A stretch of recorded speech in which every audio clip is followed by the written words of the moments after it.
તમે આવા ખજૂર ખાધા છે? જોહાર મિત્રો, હું છું દીક્ષિત અને તમે જોઈ રહ્યા છો દીક્ષિત ડામોર બ્લોગ્સ. જ્યારે આપણે નાના હતા ને ત્યારે ખરેખર ખૂબ મજા આવતી હતી. બાળપણની અંદર જ્યારે મિત્રો ફાઇનલી આપણો નાસ્તો થઈ ગયો છે રેડી, અને આપણે હવે નાસ્તો ફિનિશ કરી લઈએ પછી મળીએ. શું ખાયેલા છે? વઘારેલા ભાત છે, ગાંઠિયા છે, સેવ મમરા મિક્સ ગાંઠિયા છે, ચા છે. તો ફિનિશ કરી લઈએ, ચલો જમી લઈએ પછી મળીએ. શું ખાય છે લા? એવું છે? સેમ અમે અમારી સબ્જી બનવાની છે ગિલોડાની. ઘરે તો આ એકદમ મતલબ વેલા ઉપર ફ્રીમાં જ અમે તોડતા હોઈએ છે, પણ બજારની અંદર આનો ભાવ છે 25 રૂપિયાના 250. બોલો, આટલું મોંઘું છે. અને ઘરે આપણે 4-5 જણાને ફ્રીમાં આલી દેતા. લઈ જાઓ ભાઈ, લઈ જાઓ, તમે ખાજો, લઈ જાઓ. અને આપણે અહીંયા લો. આટલી ખાસિયત છે ગામડાની અને સિટીની. ગુડ મોર્નિંગ, નમસ્કાર, કેમ છો? જોહાર મિત્રો, હું છું દીક્ષિત અને તમે જોઈ રહ્યા છો દીક્ષિત ડામોર બ્લોગ્સ. નવા એપિસોડમાં ફરીવાર આ બધાનું સ્વાગત છે. હવે આજે હાલની અંદર તમને બતાવું કે હું ઘરે ગયો હતો રિસેન્ટમાં, અને ઘરેથી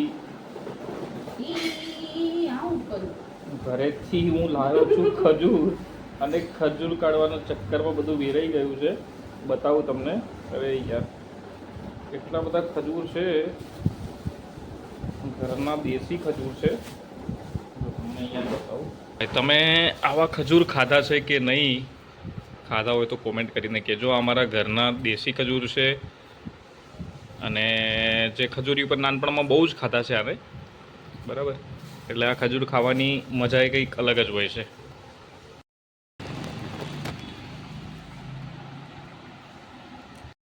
તો જે મિત્રો, જ્યારે આપણે નાના હતા ને ત્યારે ખરેખર ખૂબ મજા આવતી હતી. બાળપણની અંદર જ્યારે પણ આજે પણ ઘરે જાઉં છું ને તે વખતનું વાગોળો છું.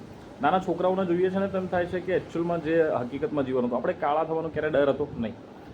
ગમે તેમ આંબળી પીપળી હોય ઉપર ચડી જવાનું, નદીમાં ધુસકા મારવાના, પેલો આપણે અવાડો બનાવેલો હોય એની અંદર કૂદીને તરવાનું. ઘણા મિત્રો તો અમારા એવા હતા કે ભાઈ કૂવાની અંદર કૂદી જતા અને કેટલી સેકન્ડ સુધી પાણીમાં રહે છે આવી ગણતરી કરતા અમે લોકો, અને ઉપરથી પથ્થરો લઈને ફેંકતા પાણીમાં, અને એ પથ્થરો ઉપર લઈને આવતો. એટલે અમને ખબર નથી પડતી કે એ તળિયેથી લાવ્યો છે કે એકચ્યુઅલમાં લાવ્યો છે, પણ આવી ઘણી બધી રમતો અમે રમતા હતા. એટલે બાળપણની મજા કંઈક અલગ જ હતી. ચલો મળીએ થોડી વારમાં. તમને ખબર છે કે ઘણા બધા લોકો લાઈફમાં બહુ બધું કરવા માગતા હોય છે, પણ શરમના લીધે તેઓ કરી શકતા નથી. મેં ઘણા બધા એવા લોકોને જોયા છે કે લાઈફમાં એમને બહુ બધું કરવું હોય છે, ઘણા બધા વિડીયોઝ બનાવવા હોય છે, બહુ બધી વસ્તુઓ એક્સપ્લોર કરવી હોય છે, પણ શરમને લીધે એ લોકો કશું જ નથી કરતા.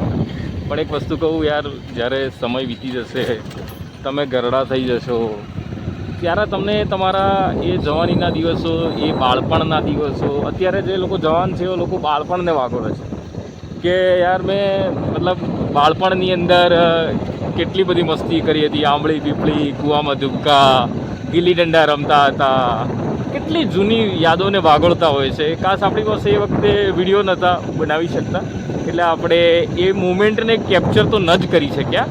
પણ અત્યારે જવાનીના દિવસો છે દોસ્તો આપણી જોડે. ભલે તમારા છોકરા થઈ ગયા હોય, છોકરાના છોકરા, પણ તમે તમારી મુમેન્ટને હજી પણ માણો. હું તો કહું છું વિડીયોઝ બનાવો.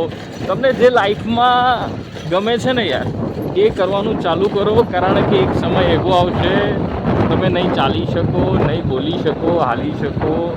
તમારી એ મુમેન્ટ, તમે લાઈફમાં શું શું કર્યું એ બધું તમને યાદ આવશે, અને ત્યારે તમારે જોવા તમારી પાસે એ સમય નહીં હોય, કારણ કે એ સમયને તમે કેપ્ચર ના કરો.